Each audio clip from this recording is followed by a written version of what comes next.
This e-lesson is on aerobic glycolysis. So the fuel source used by the aerobic system depends on the intensity and the duration of activity. So the main source of energy for this system is carbohydrates and fats. This is the only energy system that requires oxygen to resynthesize ATP. So here, without oxygen, so anaerobic systems, you've got your ATP-PC system and anaerobic glycolysis.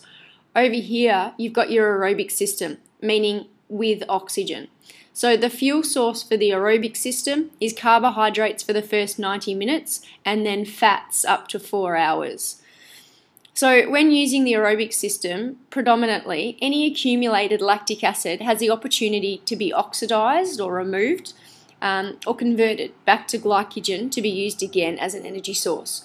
We spoke about this briefly when talking about anaerobic glycolysis, that lactate is actually a good guy. So when there's enough oxygen, lactate can be taken back and converted into glycogen, which can then be used as a fuel. This is known as gluconeogenesis. Aerobic lipolysis. So fats can produce more ATP than carbohydrates, but they require more oxygen to do so. So when we say glycolysis, we're talking about the breakdown of glycogen. When we say lipolysis, we're talking about the breakdown of fat. Okay, so fats can produce more ATP than carbohydrates, but the problem is that it requires more oxygen to do so.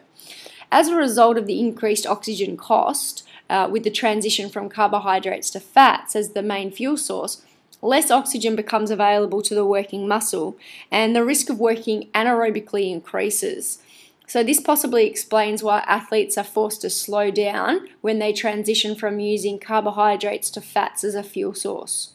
Let's have a look at the summary of the aerobic energy system. So the fuel that's used is carbohydrates or free fatty acids, depending on the intensity and also the duration.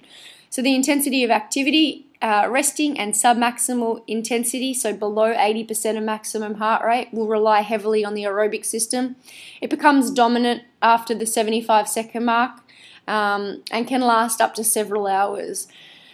The amount of ATP produced is a lot more, so it has a greater capacity than the ATP-PC system and anaerobic glycolysis.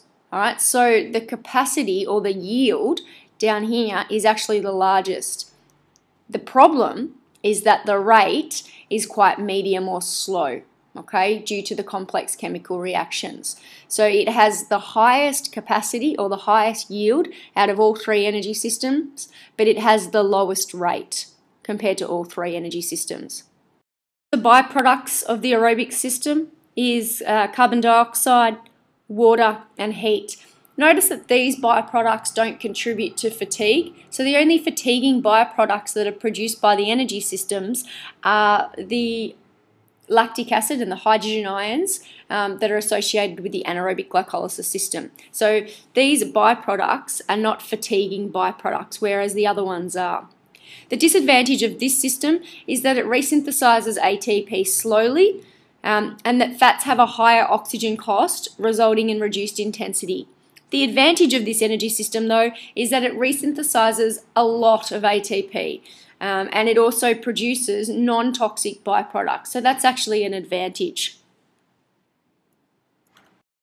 What I'd like you to do now is have a look at the following table and look at the events. I'd like you to research what the world record time is for each event, and then based on the world record time, identify the dominant energy system, and then identify what fuel source is required for that energy system. So for example, we can say that the 100-meter track sprint, okay, find out what the world record time is. I think Usain Bolt holds it and it's 9.5856, so find that.